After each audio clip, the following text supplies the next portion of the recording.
Nagpagawas og Temporary Restraining Order o TRO ang Supreme Court batok sa daan ng desisyon sa COMELEC kalabot sa substitution ni Francisco Tito pagka-vice-gobernador sa Davao de Oro. Ani ang report. Biluwat og TRO ang Supreme Court batok sa pag-deny sa COMELEC sa petition ni Francisco Tito nga mo-substitute kang Alexander Petalcorin pagka-vice-gobernador sa Davao de Oro ni atong Enero 12. Ang maong TRO migula gahapon January 26, 2022. Dako ang pagtuon ni Tito nga opisyal siyang mamahimong kandidato pagka-vice-gobernador ug mabutang sa balota ang iyang ngalan.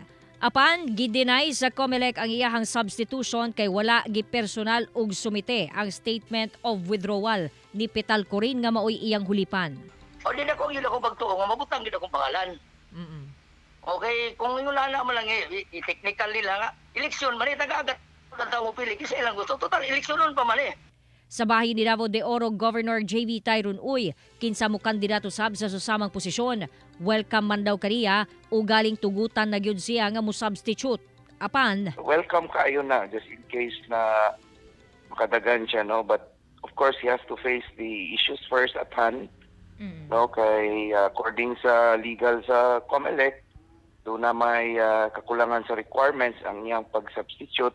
Gihatagan sa Korte Suprema og pulo ka adlaw ang COMELEC sa pagtubag labot sa maong desisyon. Ako si John D. Esteban para sa One Mindanao.